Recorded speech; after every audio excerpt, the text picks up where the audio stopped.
Hey there nation, and welcome to the show where we help you to play miniatures wargaming on a budget. It is I, Commander Cheapskate, and we are back with another episode of Way of the Underhive. This is a series that is dedicated to brand new Necromunda players, and for those of you who are interested in fielding a Venators gang for the very first time in your Necromunda campaigns. So this is the very last of the episode of the gang builds, and we're going to go with the very last gang, which are the Venators. Now, in case you're unfamiliar, Venators are pretty much bounty hunters that decided to throw in their lot together to join up to make a pack of hunters to go into the depths of the Underhive to bring in criminals and outlaws and mutants and to bring the bounties in on their heads. They have a very, very versatile model range, as well as a very versatile series of skills that you can put for them, for their stats, their skills, or equipment. I mean, if you're looking for a customizable gang where you can equip them in everything the way you want to, this is the perfect gang for you. Now, it could be a little bit more difficult for a brand new player because the number of choices could be so overwhelming and not sure what to do. But at the same time, though, that's what we're having this video for. We're going to show you exactly what we can talk about, how to help you guys out with this gang. We'll talk about its strengths, its weaknesses. We'll talk about the individual fighters and give you 3 suggested lists that you could use to start off your very first 1,000 point Venators gang for Necromunda. Alright, first of all, let's go and talk about the strength of the gang. Okay, the number one strength that they have is versatility. It is a Venators gang bread and butter. There's a whole reason why you play these guys. If you have a very specific build that you want for a gang, you can pretty much do it with this gang. We're talking about customizable skills. That's one of the first things you can do. You can pick any two skills that you want, aside from leadership, to be your primary skills, and any 2 skills you want for your secondary. And you can make some pretty powerful combos. You can make some very unique combos depending on what you like to play.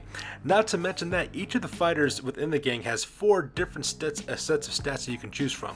Now, to help you out to choose those stats, we're going to break them down basically into 4 categories. There's one stat that's excellent for making a versatile character who's pretty much a jack of all trades within their field. Then you have what we like to call the resilient build stat line, and that's where you have a slower movement, slower initiative, but you have higher toughness as a result of that. Then we also have what we like to call the close combat build, which has a good strength or toughness combination combined with a good weapon skill. And on the flip side of that, you have the good shooting stat, which basically means you have a pretty good shooting ability and initiative, but pretty low weapon skill as well as strength. So you could, as you can imagine, you could probably build up your gang to fill any role that you wanted to. If you want to have a real balanced gang with good equal amounts of good shooters and good close combatants, you have it. If you want to make a gang entirely of shooters, you can do that. Entirely of close combat guys, you can do that. Or whatever, it's mixed fruit. It's absolutely fantastic the way you can build up this gang and customize it. Not to mention the weapons and the equipment that this gang can start off with is also limited by their rarity value. So because of that, you can go completely insane with building their characters for close combat, for shooting, for heavy support, or however you want to play this gang. It's entirely up to you. And that's one of the reasons why this gang is also very cool. Now let's go and talk about the weakness of a Venators gang, and it's not very many. I'm going to be honest with you. These kind of sound like little nitpicky type things because there's not really much you can pick away at with the Venator gang. So the first one we're going to talk about real quick is House Legacy. Now you do have the option to play an additional upgrade of 30 credits for any of your leader to take a House Legacy of some sort. Now this is actually highly recommended for you to purchase for your leader, even though it is expensive in terms of point because 30 credits is going for a name. The reason why I want this is because this gives you access to boons from the different territories you can take. Otherwise, you don't receive any enhanced boons whatsoever from any territory. So it's kind of important to choose the correct house that you want in order to make that happen. At the same time, you can also recruit house-specific equipment as well as house-specific brutes as well as hanger-ons. So if you want to do that as well, it's kind of important for you to choose the correct house that you want in order to build the gang that you want to as well. And that's the reason why it's kind of a weakness, because you're paying 30 credits and it doesn't really come into effect until later on in the campaign. So it's a lot of price up front, but you got to do it immediately when you recruit the character. At the same time, your fighters also have a very large point value attached to them, and the reason why is because your gang is always so versatile. And when you combine the fact that they can take pretty much whatever equipment they want to, you're going to have a situation where you're going to have really highly skilled fighters with really good equipment, but there's not going to be very many of them. So because of that, your gang will be on the smaller side and you will always be outnumbered. Now, you may not necessarily be outgunned or out fighting or out resilient, but you will always be outnumbered in most cases. And probably the last thing, which is the third one, is another campaign mechanic is kind of weird. The settlement rules for Venator gang is kind of weird. And the reason why is because when you roll a 6 when you visit your settlement, you automatically recruit a juvie. And if you roll two 6s, you actually recruit a ganger. The problem is that the Venators don't have any juvie level fighters. All they have are their characters as well as their hunters. So what you'll have to do is you'll have to remedy this somehow with your arbitrator to come up to an agreement of some sort, is what is happening. For my gaming group, we just made it really simple. Regardless if my friend rolled a 6 or 2 6s, they got a hunter. That's basically what they had. The only difference though is that when they rolled this only 1/6 for their value, they did not get to choose a stat for that hunter. We would randomly roll it. We'd roll a d4 to see which stat he gets, and that's how we determined it. And if you roll 2 6s for a hunter, he got to choose a stat that he wanted to. So that's how we kind of worked around it for ours, but it's really up to you how you want to do it. And also another thing you gotta worry about too, there's no hunter specialist right off the bat. Every single house gang can have one of their gangers start off as a specialist. You can't do that. You basically have to get the experience points to roll that up. So that part's kind of sad too. So no taking 3 sets of special weapon type builds for this gang. So now that we talked about the strengths and weaknesses, let's go ahead and talk about the individual fighters. Alright, first of all, let's go and talk about the very first fighter. Let's call this guy the Hunt Leader, is what we're going to call him. And this is going to be very much the leader of your guys' Venator gangs. And like we said before, pretty much for each of your fighters, you have 4 sets of stats you could choose from. We're going to call them versatile, resilient, close combat, or shooting stats. So for the versatile stat, you got movement 5, 3+ weapon skill, ballistic skill, 3 strength and toughness, 2 wounds, 3 initiative, 2 attacks, 7 leadership, 6 for cool, willpower, as well as intelligence. So like we said before, very, very versatile the way that character can be fitted out. Now you have what's called the resilient build. Now the resilient stat line, the character only has a 3-inch movement, so right off the bat you're at a handicap. However, you get 3+ weapon skill, 4+ ballistic skill, 3 strength and 4 toughness, and 2 wounds. You also have 5+ initiative and 2 attacks base. You also got 6 for leadership and cool, 5 for willpower, and 5 for intelligence. Then after that we have what we'd like to call the close combat stat line, and this character's got a 4-inch movement, 3+ weapon skill, 5+ ballistic skill, 4 strength and toughness, 2 wounds, 4 initiative, 2 attacks, 7 leadership, 5 cool, 8 will, and plus 9 intelligence. So that's more for like a close combat oriented type of characters. And then we have the shooting stat line, which is 4 inches movement, 4+ weapon skill, plus 2 ballistic skill, 3 strength and toughness, 2 wounds, 3 initiative, 1 attack, 5 leadership, cool, and intelligence, and 6+ on willpower. So depending on how you want to build out your character, for your leader, what you want to focus on will pretty much determine your stat line, and then from there will also determine your equipment. Now when it comes to your hunt leader can actually purchase common as well as rare equipment from the trading post, so long up to a rarity level of 11, which means that there's no weapon restrictions for this person. So you could put heavy weapons on them, you could put special weapons like combat bolters and combat flamers. You could put heavy weapons on them, really good close combat weapons. It just kind of depends on how you want to equip this guy to kind of deal with what you wanted to do, and that pretty much how it runs from there. And because of the fact that they got such a good access to customizing their own skills, it's really up to you how you want to run them. Personally, I kind of favor more a leader support character for the Hunter gang, but and my friend Dark Lord Mac, who's my buddy who played this, we'll talk about his list here in a second, but we're actually going to talk about his starting list. He really liked the leadership characteristics as well, because he got to do more larger group activations for his troops. So it's like I said before, it's kind of like how you want to build your list and build your gang, and then that's how you kind of go from there for your hunter leader. Alright, so up next is your Hunt Champion. Now this guy costs you 85 points for 85 credits, and just like all the Hunt Leader, he's got 4 different sets of stats. He has a versatile build, a resilient build, the close combat build, or the shooting build. So depending on how you want to build your champions, it will determine what kind of stats you want.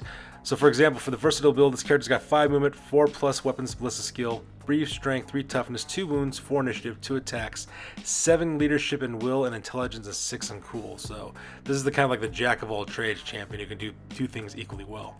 Now for the resilient build, this character once again has only 3-inch movement, but they have a 4+ weapon skill as well as ballistic skill. They have 3 strength, 4 toughness, +2 on wounds, 5+ on initiative, 2 attacks, 6+ on leadership, cool, as well as willpower, and then +5 on intelligence. And at the same time, we have what's known as the shooting build, and the shooting build has 4-inch movement, 5+ weapon skill, 2+ ballistic skill, 3 strength and toughness, 2 wounds, 4+ initiative, 1 attack, 6+ leadership, cool, willpower, as well as intelligence. So like I said before, it's all kind of depending on how you want to create your hunt champion. Do you want them to be like a jack of all trades, more for shooter or for close combat? It's pretty much up to you how you pretty much want to run them. Not to mention they can also once again purchase common and rare equipment for up to level 10 on the rarity from the training post. So because of that, they also have no restrictions either. So once again, when you combine that with the skills they can get access to, with the equipment you want, and how you want to run your gang for the most part, you can just kind of customize them as you see best. And lastly, we have the Humble Hunter, which makes up the gangers of this gang as well. So when it comes to your hunters, they cost 50 credits apiece, and just like before, they have 4 different stat lines you can use. You have the versatile stat line, the resilient stat line, close combat, or as well as shooting, and it's up to you how you want to kind of build your hunters. The nice part about having this versatility of stats is that you can basically customize hunter to solve any problem that you have. So let's say, for example, you've kind of made your champion, your leader, more of a shooting type of characters, but you don't have any really good close combat guys. Not a problem. You can choose a close combat or resilient build for these guys, and they can quickly fill that gap. Or maybe you're just looking for a jack of all round trade around fighter where that could lay down some long range fire, but it could also move around pretty quickly. You could throw a versatile build on this person as well. Or let's say you want to equip this hunter with a really powerful basic weapon like a bolt gun. You can actually give them the shooting stat line and make them super deadly. So it's really up to you how you want to kind of customize your gang in that sense of what kind of stats did you have. Now for the stats for the versatile build, you have a 5-inch movement, 4+ weapon skill, ballistic skill, 3 strength and toughness, 1 wound, 4+ for initiative, 1 attack. You have 7+ for leadership, will, and intelligence, and a 6+ for cool. So really good solid stat line there. Now for the resilient build for these guys, you have a 3-inch movement, 4+ weapon skill, 4+ ballistic skill. You have 3 strength, but you have 4 toughness. You got 1 wound, 5+ for initiative, 1 attack. You got 6+ for leadership and cool, so a little bit harder to break. They got 7+ for willpower, as well as 6+ for intelligent. Now you have your close combat list. Now build this one here is about 4 inches for movement. It's got 3+ for weapon skill, 4+ ballistic skill, 3 strength, 4 toughness for this character, 1 wound, 5 up initiative, 1 attack. They have 7+ leadership, 6 cools, 8 willpower, as well as a 9+ on intelligence.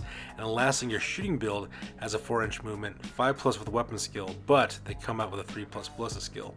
They also have 3 strength, 3 toughness, 1 wound, 4+ for initiative, 1 attack, 6+ for leadership and cool, as well as will, and 7+ for intelligence. And the nice thing about these guys too is that their equipment's also quite versatile. You can choose common and rare equipment up to a rarity value of 8. And you do have some weapon restrictions on these guys. Originally when they first came out, you could equip them whatever you want. There were no restrictions for them whatsoever. But they kind of got their head wrapped around that one and actually kind of restricted them this time.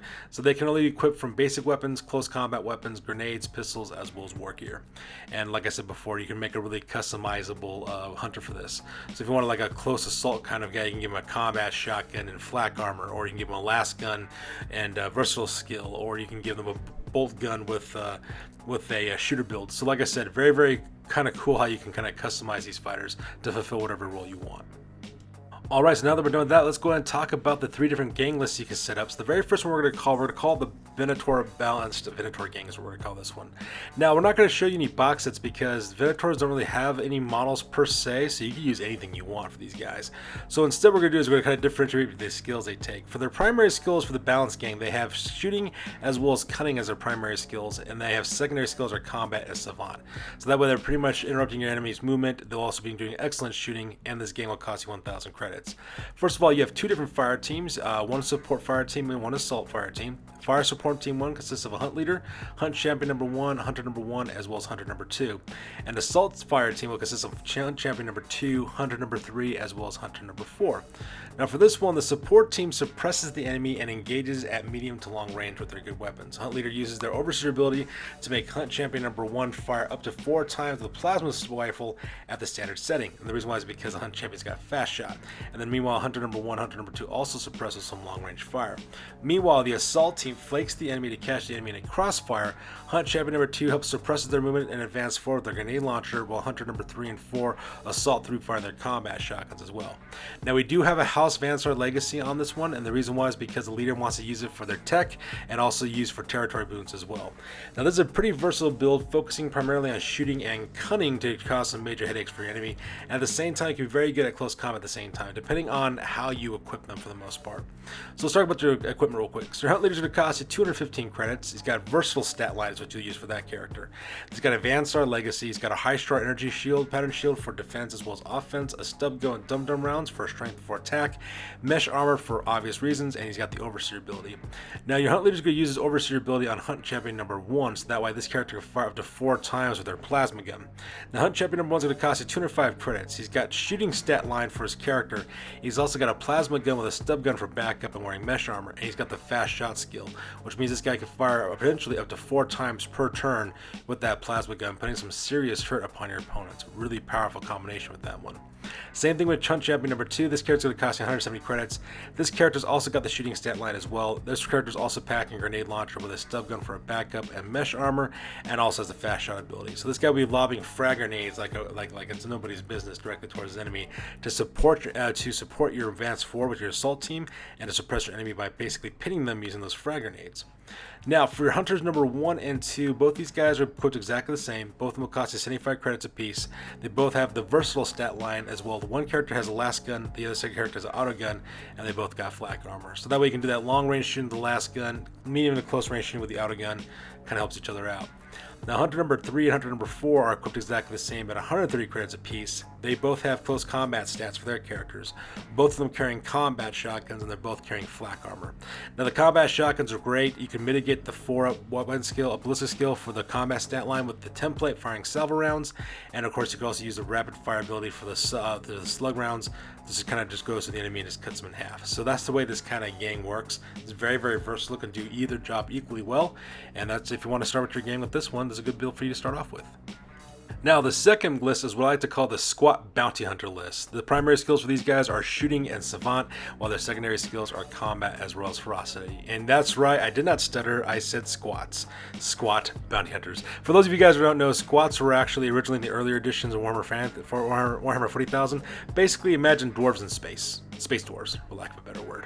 So these guys are going to be your squat bounty hunters, what the guys are going to have. They consist of 2 teams, a fire team as well as a support team, one as well as an assault team. Now your support fire team will consist of your hunt leader, Hunt Champion number 1, and Hunter number 1, while your assault fire team will consist of Hunt Champion number 2, Hunter number 2, and Hunter number 3.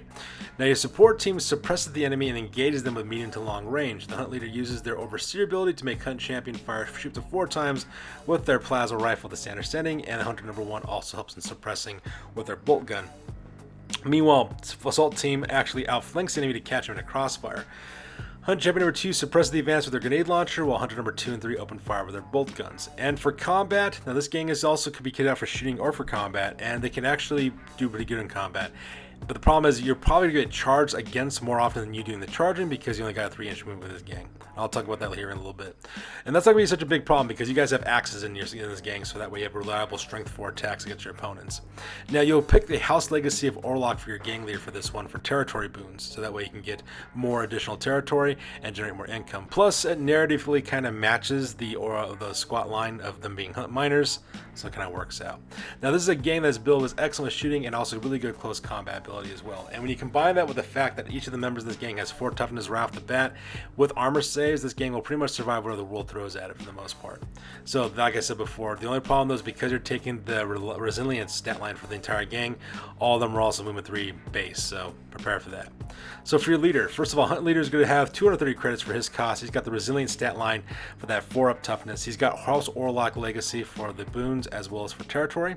He's got a bolt gun with stub gun with dum-dum rounds for close combat as well as an axe. He's also got mesh armor for defense, and he's also got the Overseer ability. This guy will primarily doing most of the Overseer ability with Hunt Champion number 1 because that guy's going to have a plasma gun for them for multiple shots. But at the same time, if you want to run this leader by himself, he can still shoot and do pretty well in close combat as well. Now, Hunt Champion number 1 is going to cost you 215 credits. He's got Resilient stat line as well. He's got a plasma gun, a stub gun for backup, an axe, as well as mesh armor, and he's also got the fast shot ability. So that way you can shoot up to 4 times that plasma gun at different targets. It makes him extremely, extremely deadly, which would be awesome. Well, 4 times if you combine him with the Overseer ability from the Hunt Leader. Now, if you don't want to do that, of course, he can also shoot twice the plasma gun, which is just as still as deadly. Now up next you have Hunt Champion number 2. This character's costing 180 credits. He's got the resilient stat lines for this character, also packing grenade launcher. He's got a stub gun with an axe as well as mesh armor, but this character's taking the munitioneer skill. And the reason why is because all of your fighters, your hunters, they're all going to be carrying bolt guns. So chances are they're going to roll up an ammo roll when it happens. Well, that's where the munitioneer skill comes in. By having this Hunt Champion support those guys, they can reroll those values and hopefully, still able to shoot with their bolt guns. Now for the rest of the gang, you have 3 hunters, and all 3 of these hunters, hunter number 1, 2, and 3, are equipped exactly the same. All 3 are going to cost you 125 credits apiece. They have the resilient stat line, they're all carrying bolt guns, they all have axes, and they're all wearing flak armor. So like I said before, this is a very powerful list with a medium to close range and shooting, with strength 4 rapid fire weapons. They got really good close combat, really good toughness and armor save. This is going to be a really good gang. Now if you're playing a game where speed is the important part, you might not like this list too much. But heck, who says about you winning through speed when all you have to do is just shoot your opponents and kill them to death in close combat? That also works too. Alright, and lastly we have what I like to call Dark Lord Mac's Section 8 Venator gang build. This is the actual build that my buddy Dark Lord Mac used in our Necromunda Dominion campaign, the Underhive Wars. Just to let you know, this is a pretty powerful list. Let's go and talk about it real quick. So the primary skills for this group is shooting and combat, and their secondary skills were cunning as well as savant. Now this actually consists of 2 fire teams, but you have 2 assault fire teams which end up happening. Assault fire team number 1 consists of the leader, hunt champion number 1, hunter number 1, as well as hunter number 3, and then assault fire team number 2 consists of hunt champion number 2, hunter number 2, hunter number 4, and hunter number 5. Now both of these fire teams move it forward towards the enemy, and the other is trying to go from an exposed flank. They rely upon group activations to achieve this objective very, very quickly. Hunters number 1 and 2 deal with any long-range threats until you recruit another champion that's dedicated to heavy shooting, so those guys would be your long-range shooters, while hunters 4 and 5 deal with close to medium targets with shooting before charging for close combat. And hunter number 3 is actually dedicated bodyguard to the hunt leader at all times, so that guy doesn't actually go anywhere. Now you do take House Venators Legacy. You do this for a couple of reasons. One, you want access to their equipment, but more importantly, you want access to Vanzar specific territorial boons, and that's what you want to use for these guys. Now, just to let you guys right off the bat, this is a very close quarters battle gang list. My friend Dark Lord Matt was extremely aggressive with this gang, and he actually used him in an Underhive Wars campaign to really good effect. He actually got the Bloodthirster achievement for him because he netted over 65 kills over the course of the campaign. Because while he may not have won it because of reputation and stats and stuff, he definitely killed the most people. So this is a very destructive, this is extremely very fighting-oriented gang. So let's go and talk about the list real quick. So you have your hunt leader. That character's costing 185 points. He's got the versatile stat line. He's also got House Venators Legacy. He's packing a last pistol as well as a flail as well as mesh armor, and this character's using commanding presence. Now at the same time, you also have your hunt champion number 1. This character costs 195 credits. He's got shooter stats for this character. That's because he's carrying a bolt pistol and a plasma pistol with mesh armor, and he's got the gunfighter skill. So this guy's gonna be doing your really close range shooting on this guy, really deadly on him. Next comes hunt champion number 2. This character costs 180 credits. This character has the combat stat line. This character's packing a chain axe, a plasma pistol, mesh armor, as well as rain of blows. So that way this guy can do fight actions as simple action. So this guy's really good at close combat. Now, Hunter number 1 and Hunter number 2 are equipped exactly the same. Both these guys will cost you 70 credits. They both have shooter stat lines. They also have last guns as well as flak armor. So they do all the long range suppression with the last guns whenever they go forward. Now, Hunter number 3 is the bodyguard for the hunt leader. This character costs 100 credits. This character's got the close combat stat line. He's got a stub gun as well as a serval claw. He's also got flak armor as well. So this guy's only job is to protect the hunt leader from being attacked and protect him at all times. Now, Hunters number 4 and Hunters number 5, they're both equipped exactly the same. Both these guys cost 100 credits apiece. They have the versatile stat line. They got shotguns. They have with solid as well as slug shots, a solid slug as well as scatter shots. There we go. They also both have axes and they both wear flak armor as well. So this entire gang is fully armored up, and as you can see, they're very much close combat oriented. Pretty much between short to medium engagements when you use these guys for, and they're just going to clean up house and just slice up people left and right, as well as knock them down with shotguns. So it's a very impressive list to put this group together. Like I said before, my friend Dark Lord Mac used this list for great effect, and it was one of the most amazing close combat oriented lists I ever saw. So there you guys have it. That is the 3 lists that we have for House Venator gangs.